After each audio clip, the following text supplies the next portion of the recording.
Oye, Lulú, yo creo que deberías de dejarme salir, no va a haber ningún problema.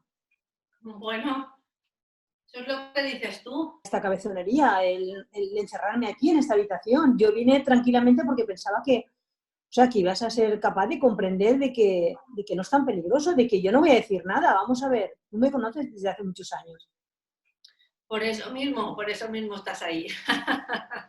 O sea, no tienes por qué padecer, estate una semana de vacaciones. No me puedes dejar aquí, es que van a empezar a sospechar y yo te prometo que yo no voy a, o sea, que no voy a decir nada. ¿Quién te va a echar de menos? ¿Los presos de la cárcel? Pero puede llamar desde algún ministerio y a ver qué pasa, o puede surgir un problema. Tenemos que ser conscientes de que es una situación que se puede resolver de cualquier otra manera. Que los días pasan volando y porque estés una semana ahí metida hasta que pasen las elecciones. Solo te pedimos eso, estate ahí tranquila, tienes de todo. Tienes whisky, tienes coñac. ¿Qué es lo que te gustaba a ti? ¿No te gustaba esto, el vodka? Yo, ¿para qué quiero todo este tipo de botella? Yo paso de... Yo hace ya tiempo que me dejé la bebida, hace tiempo que me dejé la bebida. ¿A quién quieres engañar? ¿A quién quieres engañar? A mí no me vas a engañar, que nos conocemos ya hace muchos años. No puedo estar aquí encerrada, de verdad.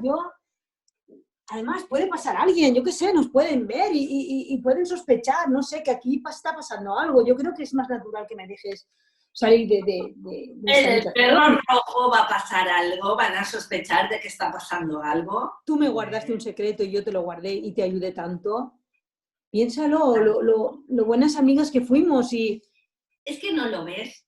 Quiero cuidarte, si te aprecio, te conozco hace muchos años y aquella vez, la verdad es que me echaste una mano, pero... Yo voy a abrir esta ventana, voy a ponerme a gritar, pero ahora mismo, porque ya estoy harta, no, yo voy a gritar y voy a decir que socorro, voy a pedir socorro. Ya está Piensa bien. en tu reputación. ¿Qué haces en el perro rojo gritando por una ventana? En 2 minutos, por esta vez. Creo que al lado del vodka tienes Te infusiones. estoy esperando, te doy 30 segundos, más no, ¿eh? En la esta de música, que no... Bueno, lo de la música, tienes un sobre.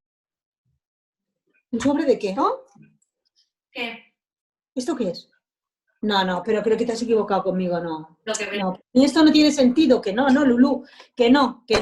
Ese chantaje, yo... Estoy pensando que igual te voy a dejar salir. ¿Sí? Pues yo creo que es lo más acertado, de verdad, ¿eh? Por no escucharte, te voy a dejar salir, porque es que no creo que nadie te vaya a hacer caso. Gracias.